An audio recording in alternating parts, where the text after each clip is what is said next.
hueso parietal. Hola, hoy les voy a hablar un poco acerca del hueso parietal. Los parietales son huesos pariados del cráneo, es decir, existen dos, uno a cada lado del cráneo. Son los encargados de formar las paredes laterosuperiores del cráneo. Se encuentra ubicado detrás del hueso frontal, encima del hueso temporal y delante del occipital. Este hueso presenta dos caras, 4 bordes y 4 ángulos. Los bordes que se logran identificar en este hueso son los siguientes: el borde sagital, situado en la parte superior, el borde escamoso en la parte inferior, el borde frontal en la sección anterior y el borde occipital en la porción posterior. Mientras que, por otro lado, los ángulos que presenta son los siguientes. Como previamente mencionado, el hueso parietal consta de 4 ángulos, 2 anteriores y 2 posteriores. Con respecto al anterosuperior, o también el ángulo frontoparietal, se encuentra ubicado en el bregma, que representa la intersección de las suturas sagital y coronal. Respecto al ángulo anteroinferior o esfenoidal, el cual se articula específicamente con el esfenoides, representa la intersección de las suturas coronal, esfenoparietal y esfenofrontal. Ese punto se ubica en el terium. Ahora, continuando con los ángulos posteriores, el ángulo posterosuperior o ángulo occipital representa la unión de las suturas lamboidea y sagital. Este está ubicado en el lambda. Y por último, el ángulo posteroinferior o ángulo mastoideo se ubican las suturas parietomastoidea y lamboidea. Este se localiza en el asterium. Un dato importante del hueso parietal es que este se continúa desarrollando en el bebé recién nacido. Contiene fontanelas que se cierran después de los 12 a 18 meses, formando después las uniones bregma y, en la parte posterior, lambda. Se puede observar hendiduras debido a la deshidratación del bebé o un traumatismo en la cabeza. Los parietales también se articulan con en total otros 5 huesos, que vendrían a ser el parietal opuesto, el hueso occipital, el hueso frontal, el hueso temporal y en la parte de aquí adentro, el hueso esfenoides. Además, el hueso temporal también tiene distintos bordes que se le da el nombre en base a las articulaciones de los huesos que están unidos. Por ejemplo, en este caso tenemos el borde escamoso, que es el único que tiene una pequeña variación en su nombre. De ahí está el borde occipital, el borde parietal y el borde frontal. Además, de aquí podemos ver unas justo 2 líneas en esta parte, una línea superior y una línea inferior. En el caso de la línea superior se llama línea temporal superior, la cual presta un punto de inserción a la fascia del temporal, mientras que la línea inferior, que es justo esta de aquí, representa el origen del músculo temporal, que vendría a abarcar toda esta zona que se ve casi como un óvalo de justo en esta parte del cráneo.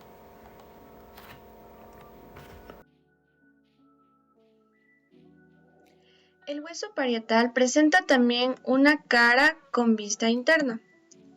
Se identifican surcos delgados y ramificados que en conjunto forman la hoja de higuera. Estos están destinados para dar paso a la arteria meningia media. En el centro podemos observar un surco mucho más amplio para el seno sagital superior, que se encuentra rodeado por fositas granulares que contienen fosetas de Pacchioni, las mismas que alojarán posteriormente a los corpúsculos de Pacchioni, en donde drenan el líquido cefalorraquídeo. En la parte posterior del hueso parietal observamos el foramen parietal, por donde pasa la vena emisaria o también llamada vena de Santorini, el cual cumple con la función de dar paso a las ramas de los senos sagitales superiores y a la arteria occipital. Un dato curioso de la vena de Santorini es que al estar conectada con el exterior puede contraer infecciones, por ejemplo infecciones del cuero cabelludo hacia el cerebro. Entonces es una vena bastante importante dentro de la estructura del hueso parietal. A continuación, el hueso temporal. El hueso temporal es un hueso par, asimétrico, que se ubica a cada lado del cráneo. Se articula hacia adelante con el malar y el borde externo del ala mayor del esfenoides, hacia arriba con los parietales y hacia atrás con el occipital. El hueso temporal está formado por 3 porciones. La primera, llamada concha o porción escamosa, la segunda, llamada peñasco o porción petrosa, y por último, la porción mastoidea, el cual forma el conducto auditivo externo. Dicho esto, hablemos del peñasco o porción petrosa. Este peñasco tiene 2 caras, una cara endocranial y una cara exocranial. Comencemos con la cara endocranial anterosuperior. Primero vamos a encontrar esta depresión denominada fosita gasseriana, que en estado fresco aloja el ganglio de Gasser. El ganglio de Gasser, como sabemos, es el engrosamiento nervioso de las fibras sensitivas del nervio trigémino. Más abajo se encuentra una eminencia llamada eminencia arcuata. Esta eminencia corresponde al conducto semicircular superior ubicado dentro del oído. En la imagen presentada podremos observar el conducto semicircular superior que forma la eminencia arcuata. Por delante de esta eminencia arcuata encontraremos un orificio denominado hiato de Falopio. Luego tenemos de 1 a 2 agujeros inconstantes que lo rodean denominado hiato accesorio. Este deja pasar unos filetes nerviosos, los cuales son el nervio petroso superficial mayor y menor, rama del nervio facial y el nervio petroso profundo mayor y menor. Y por último, el tegmen tympani o techo del tímpano, que se encuentra en esta zona. En la cara endocranial posterior-superior del temporal encontramos un agujero, el cual es el orificio para el conducto auditivo interno. Este conducto da paso al nervio facial, al nervio vestíbulo-coclear y al nervio intermediario de Weisberg, que es la raíz sensitiva del nervio facial. Por encima del orificio del conducto auditivo interno encontramos una pequeña cresta, denominada cresta supraauditiva. 5 milímetros más abajo encontramos la fosa subarcuata y 1 centímetro por fuera del conducto auditivo interno encontramos el acueducto del vestíbulo. Muchas veces este se encuentra precedido por una fosita, denominada fosita ungueal. Su nombre significa uña y toma ese nombre ya que posee la forma de una uña. Y por último, de la cara postero superior tenemos este gran canal que aloja la porción vertical del seno lateral. En este borde superior hay un canal que aloja al seno petroso superior. Bien, ahora veremos la cara exocraneal posterior inferior. Esta cara exocraneal le podemos dividir en 3 zonas importantes, que sería la zona externa, luego esta zona media y la zona interna, que sería esta de un poco más arriba. Esto más que nada para entender un poco mejor las estructuras anatómicas que hay en cada uno y pues estudiarlas mejor. En esta zona externa hay la apófisis mastoidea, la cual es palpable detrás del oído. Y también justo aquí una ranura digástrica, la cual presta inserción al vientre posterior del músculo digástrico. Además de que justo delante del mismo está el surco occipital, que aloja la arteria occipital. Después podemos ver la apófisis estiloides, en donde más abajo se ve justo un agujero que lleva el nombre de estilomastoideo. Este orificio ayuda a que salga el nervio facial y la arteria estilomastoidea. Luego, en la zona media, podemos ver que tenemos de importancia solamente la fosa yugular, alojando el golfo de la vena yugular. Y por último, en la zona interna podemos ver un gran agujero del orificio inferior para el conducto carotídeo, repasando allí la carótida interna. Además, justo entre la fosa yugular y el orificio inferior para el conducto carotídeo, encontramos este agujero inferior para el conducto timpánico. Y finalmente una pequeña estructura piramidal en donde hay la fosa petrosa, que es un engrosamiento nervioso para el nervio glosofaríngeo. La concha o escama del temporal. Esta es de forma redonda y va a tener 3 porciones, una porción vertical, una porción horizontal y una porción retomeática. En la porción vertical vamos a observar que tiene dos caras, una cara exocraneal y una cara endocraneal. En la cara exocraneal se va a ver relativamente lisa, regular y plana. En ella se va a insertar el poderoso músculo temporal que nos ayuda con la masticación. También podemos observar un surco que está marcado por la arteria temporal profunda posterior. Y finalmente, en la cara exocraneal de la escama se encuentra formada la fosa temporal. Si le damos la vuelta, vamos a ver la cara endocraneal. Se observa que es muy irregular y anfractuosa, debido a las impresiones digitales y eminencias mamilares que son dejadas por las circunvoluciones del cerebro. Aparte de esto, existe un surco bastante marcado por la arteria meningia media, en donde se articula con el hueso parietal. En la porción horizontal, lo primero que vamos a observar es la apófisis cigomática, que se articula con el malar para formar la arcada o el arco cigomático. Luego encontraremos el cóndilo del temporal, y por detrás del cóndilo del temporal vamos a encontrar una gran depresión llamada cavidad glenoidea, donde se articula con el cóndilo de la mandíbula para formar la articulación temporomandibular. Y por delante de la cavidad glenoidea del temporal vamos a encontrar una superficie llamada plano subtemporal. Finalmente tenemos la porción retromeática. En la parte inferior de la porción retromeática encontramos una pequeña espina que se la conoce como espina de Henle, rodeada por un sinnúmero de fositas conocida como lámina cribosa del temporal.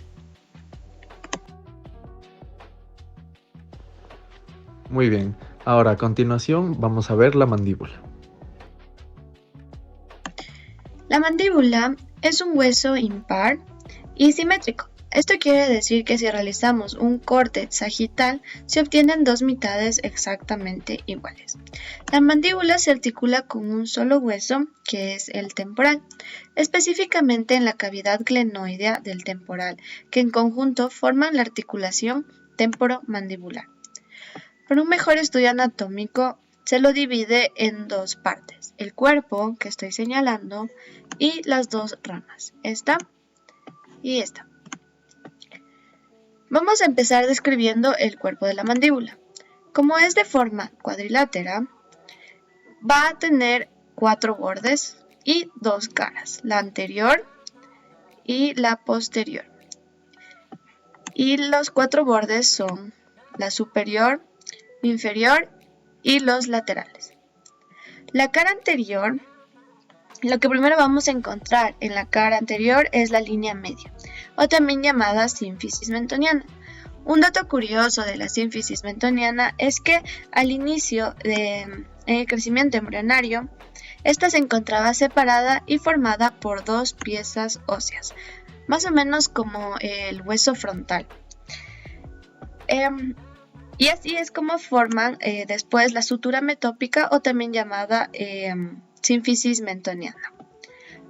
Por debajo de la sínfisis mentoniana encontramos la eminencia del mentón. Estoy señalando aquí. A cada lado de la línea media o de la sínfisis mentoniana se encuentra el agujero mentoniano, justamente a la altura del segundo molar. El agujero mentoniano da pasos a nervios y a vasos mentonianos y al orificio de salida del conducto mandibular.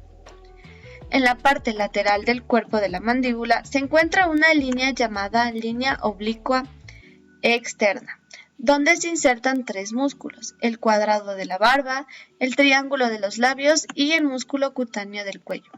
Esta línea forma parte del borde anterior de la rama de la mandíbula. Pues bien, ahora viendo la cara posterior de la mandíbula, podemos ver que más o menos a la altura de la línea media se encuentran 4 eminencias, 2 superiores y 2 inferiores. Aquí podemos ver una apófisis mentoniana superior, la cual presta inserción al músculo geniogloso, y una apófisis mentoniana inferior, que presta inserción al músculo genioioideo. Pues también podemos ver incluso a los lados de la apófisis cómo se encuentra una fosilla o fosita sublingual que aloja a la glándula sublingual o también llamado glándula salival. Y justo en esta otra parte podemos ver otra fosilla que sería la fosilla digástrica. De igual manera, a los laterales está ubicada una línea llamada línea miloioide o línea oblicua interna, que presta inserción al músculo miloioideo, que por debajo de justo esta línea oblicua se encuentra también una gran depresión, que es la que estamos viendo justo aquí, que aloja a la glándula submandibular. Ahora vamos a hablar de los bordes que posee este hueso.